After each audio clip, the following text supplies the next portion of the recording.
Organic encounter ba ang hanap nyo? Pwes, itong isang turista, nahanap lang naman ang kanyang forever sa kanyang tour guide.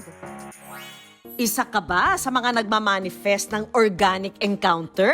Yun bang makilala ang iyong the one, the organic way? No dating apps, no blind dates, natural connection lang.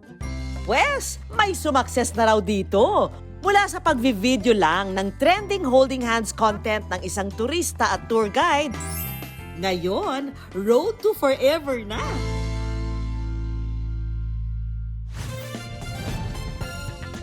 Connection deprived daw ang 29 anyos na si Rica mula sa Sultan Kudarat.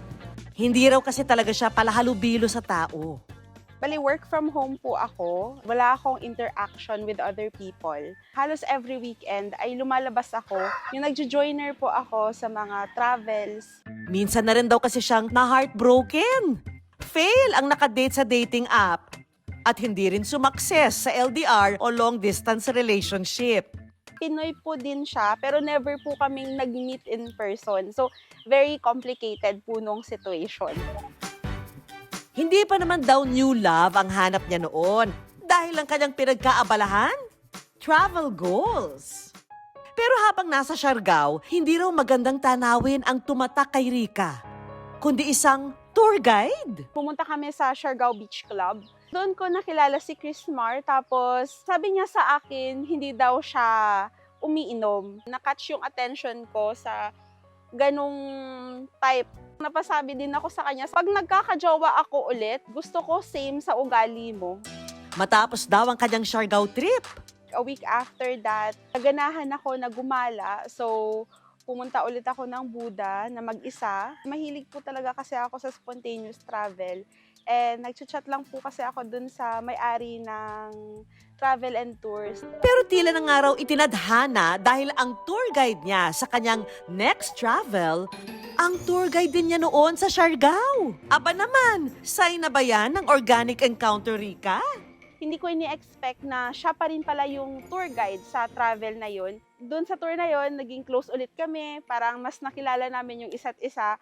Hindi na natin to patatagalin pa, mga kapuso. Eto na ang naka-organic encounter ni Rica. Abay, walang iba kundi si Chris Mar, 30 years old at galing din sa isang failed long-distance relationship. Galing kasi ako ng Maynila po. Naging mahirap lang yung sitwasyon dahil umuwi ako dito ng Mindanao. Pag-uwi ng Mindanao, sumabak agad sa pagtutour guide si Chris Mar. Pinasok po ako ng kapatid ko doon. Nirecommend niya ako sa kaibigan niya. Marami na rin mga lugar na napuntahan. At isa na po doon yung Siargao po. Dahil araw-araw magkasama sa biyahe, sina Chris Mar at Rica naging magkalapit daw. 1 year din akong single noon nung nagkakilala kami ni Rica. At ang naging susi raw para magtuloy-tuloy ang komunikasyon ng dalawa, Yung phone ko po ay yung ginagamit sa pag-picture-picture. Sinend ko po sa messenger niya yung mga photos. So nagkaroon po kami ng conversation. yun na pala ang start of something new para kina Rica at Chris Mar. After 3 weeks, nag-book po ulit ako ng tour, which is papuntang Bukidnon naman. And unexpectedly na naman ulit, siya na naman yung tour guide.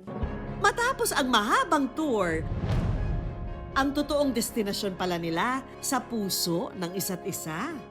Sina Chris Mar at Rica naging officially in a relationship na. Wala namang tutol po. Napakilala niya naman ako sa parents niya and then sa pamilya ko din po. At makalipas na nga ang 1 taong relasyon nila, si Chris Mar lumuhod na. Pinag-pray ko po talaga siya. It's a yes! Sa span na magkasama kami, naiintindihan niya ako, nasasabayan niya yung mood swings ko, and very patient siya, very maalaga. Pero kung akala nyo tapos na ang kwento, eto pa raw ang nakakakilig na good news ng dalawa.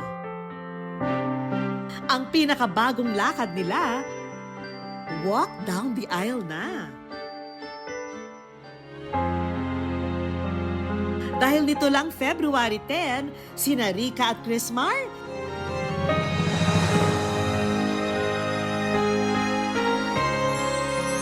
ikinasal na sa isa't isa. Samahan mo ako na mag-grind sa buhay para makamit natin yung mga dreams natin together. Mahal na mahal kita. Gagawin ko ang lahat para mabuo ng maayos ang ating pamilya. Congratulations at best wishes sa inyo, Rica at Chrismar!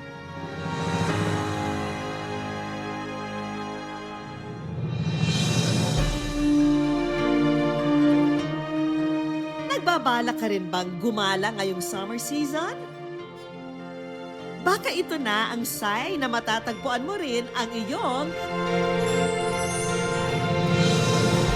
organic encounter.